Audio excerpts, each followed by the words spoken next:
feel, cause I know that it's something real. Gonna say how I feel, cause I know that it's something real. Hey, hey. Gonna say how I feel, cause I know that it's something real.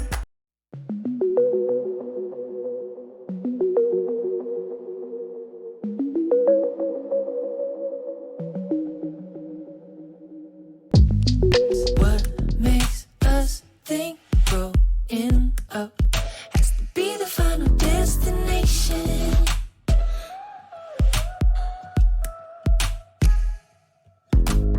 Watching her throw her hands up, it's beautiful intoxication. You make it feel like we were 23 on the same streets, chasing LA dreams. We were riding with the top down. The neighborhood was like a playground. Hey everybody, hi, how are you tonight? Welcome to Keeping It Real. This is episode 70 nights in a row of telling stories and sharing my journey with eCamm, oh my gosh, and my photography, but mainly telling stories, sharing stories. It's been an interesting transition. So that's great, and I absolutely love it. It's a delight. My name is Gretchen Shepard, and like I said, I'm a photographer, but I'm also a retired elementary librarian. I have a passion for kids' books, and a passion for art, and a passion for photography. You meld those things together, you get a avid visual storyteller. And I've just been learning how to do that here in this setting. And those of you who have been joining me every night and who are here for the premiere tonight, thank you. You know where I am. might be joining in the chat in the premiere. If not, I've got a couple little grandkids that needed my attention tonight, so I recorded a story for you anyway. But if you're here for the first time or just catching this on a replay, thank you for joining me. This is a delight. 70 nights ago, I didn't know anything about scenes or lives or doing this or that.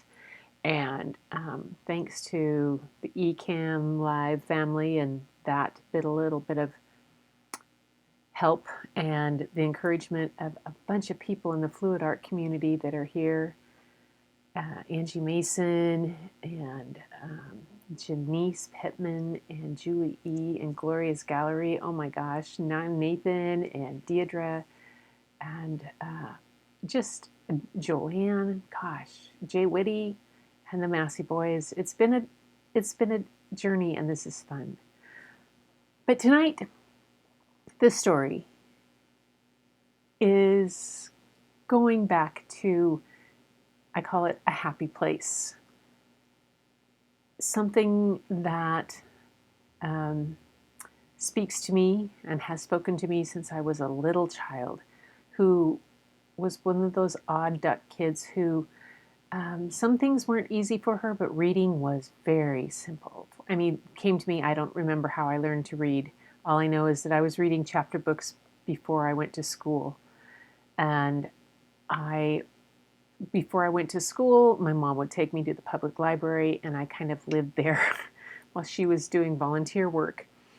And books became a part of my existence at home. And the bookmobile would come, and I would get tons, and the book library was the place to go at recess.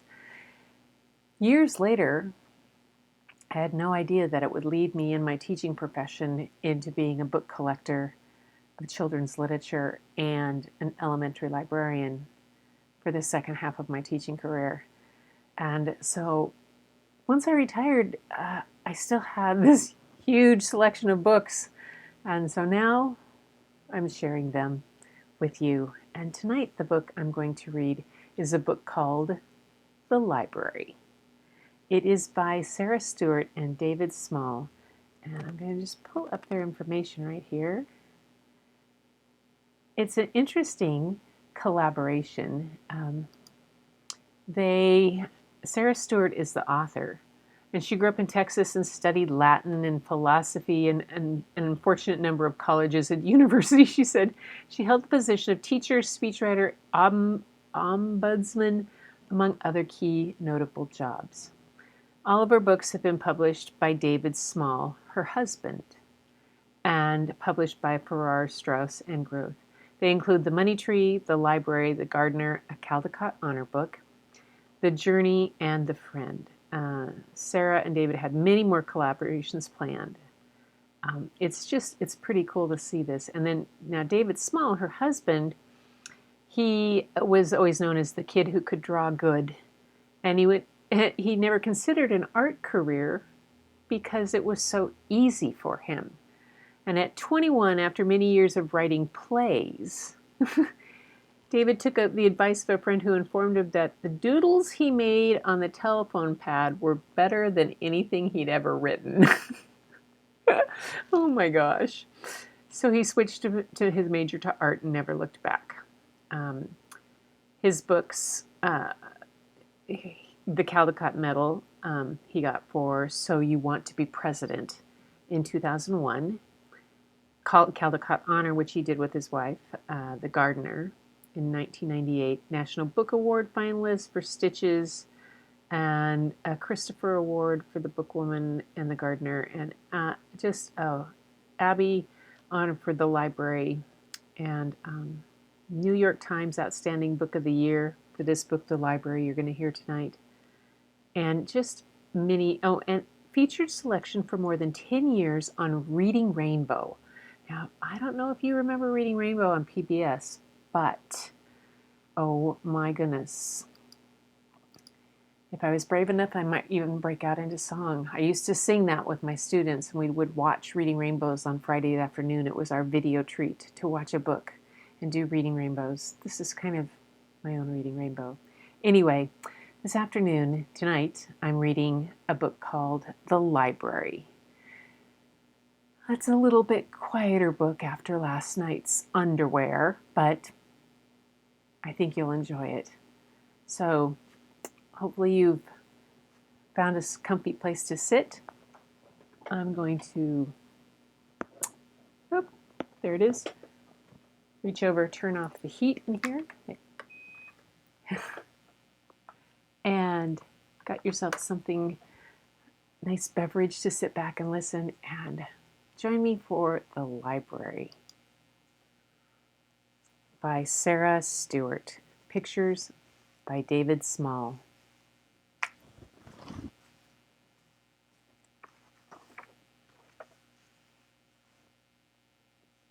The Library. Check my sound here.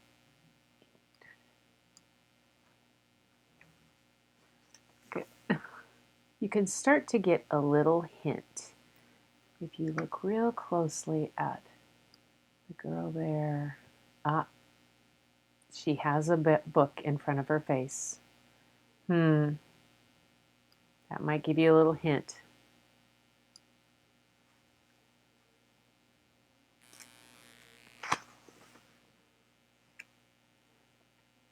In memory of the real Mary Elizabeth Brown, librarian, reader, and friend, 1920 to 1991.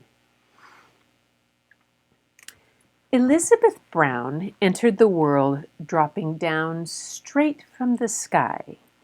Elizabeth Brown entered the world skinny, nearsighted, and shy. She didn't like to play with dolls. She didn't like to skate. She learned to read quite early and at an incredible rate. She always took a book to bed with a flashlight under a sheet. She made a tent of covers and read herself to sleep. That was me. Elizabeth Brown went off to school dragging a steamer trunk. Elizabeth Brown unpacked her books, breaking the upper bunk.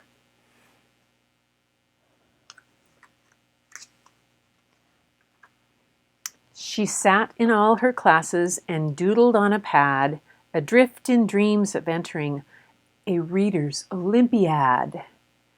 She manufactured library cards and checked out books to friends, then shocked them with her midnight raids to collect the books again.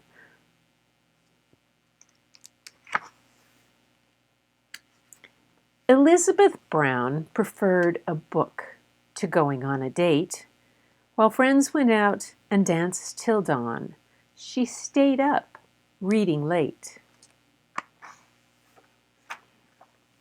She took the train one afternoon and promptly lost her way, so bought a house and settled down for tutoring, to tutoring for pay.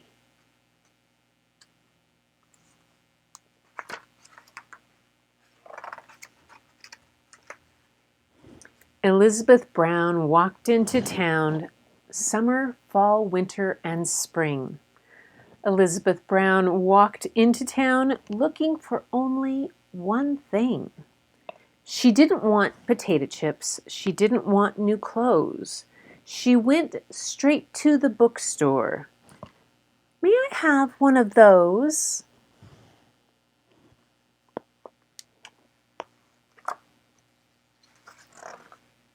Elizabeth Brown walked right back home and read and read and read. She even read while exercising and standing on her head. She made a list of groceries and tucked it in her book, then lost the list among the fruits and left with nothing to cook.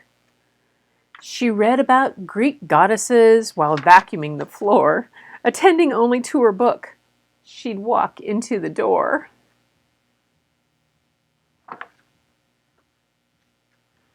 Books were piled on top of chairs and spread across the floor. Her shelves began to fall apart as she read more and more. Big books made very solid stacks on which teacups could rest. Small books became the building blocks for busy little guests.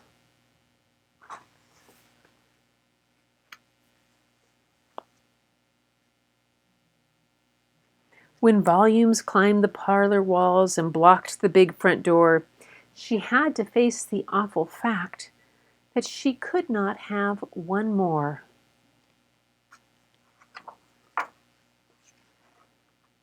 Elizabeth Brown walked into town that very afternoon. Elizabeth Brown walked into town whistling a happy tune. She didn't want a bicycle. She didn't want silk bows. She went straight to the courthouse. May I have one of those? The form was for donations. She quickly wrote this line: I, E. Brown, give to the town all that was ever mine.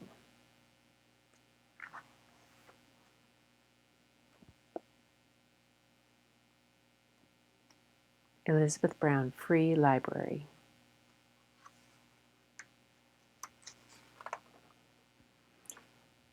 Elizabeth Brown moved in with a friend and lived to a ripe old age. They walked to the library day after day and turned page after page after page. And that is the story of the library. Pictures by David Small. The story by Sarah Stewart.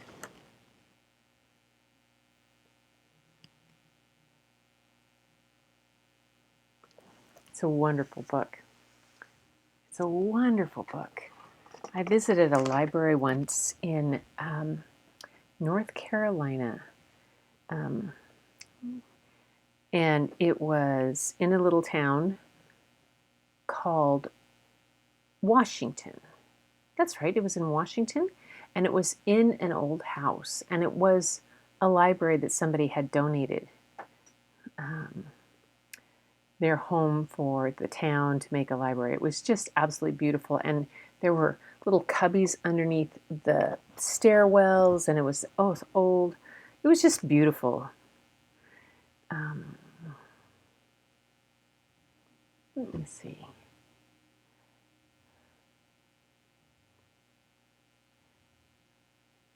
The library thing.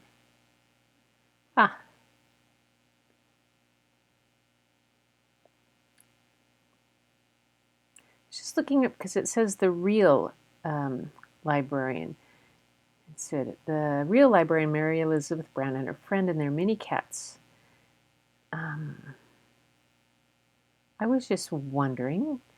I'll have to look into this to see if what the basis of this story is, if it has some truth to it. Here we go. Mary Elizabeth Brown, a retired librarian for the Johns Hopkins Applied Physics Laboratory, who also raised sheep and sheared their wool for weaving projects, died when she was 70.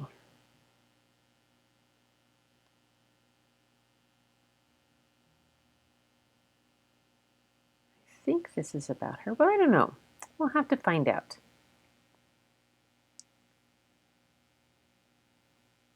Oh, yes. Yep, she was a librarian. Very cool. That's wonderful. It's always fun. It's one of my favorite things to do when I go to a town that I've never been to. It's some people. What makes us think? Sorry, I had the wrong thing. Some people, when they go to visit places, will go to museums, which I do, or they might go to see the sites or whatever the tourist attraction is. I love to find the old libraries. And across the country, there's the old Carnegie libraries that are just beautiful buildings. But some that are in little towns and tucked into places and what they're like. It's quite the adventure to see what they are and how cool they are. It's just a fun thing to do. And that's why I called this episode A Happy Place, because libraries can be a really happy place. And during this time, I know people haven't been able to go into the libraries as well, but you can sure find ways to get books from the libraries. A lot of the public libraries are connected to Libby, which is an app, and so you can actually check books out of your public libraries by connecting through them. And it's not a difficult thing to do. You just go onto the Libby app and you find your library, and you can put in your library card and check out the books, put them on hold. It's pretty amazing. Yeah. So that's the advice from the librarian. It's, picture books online, even like this, are not quite as having them in hand, but I know even our little library up the road in our little very small little rural area, we have curbside pickup. So you can go on to the website of most libraries and put a book on hold. The librarians will pull it, and you can have curbside pickup. So if you're looking for something to read, try your library. Or if you're looking for inspiration for your art, try your library. It's a delightful thing, and don't skip the kids section, because they're the best. So everybody, thank you for joining me tonight. And until next time, keep looking for the beauty hidden in plain sight. It's all around you. It's in the library. But the first place to look is in your mirror, and you'll see it looking right back at you. And until next time, everybody, take care.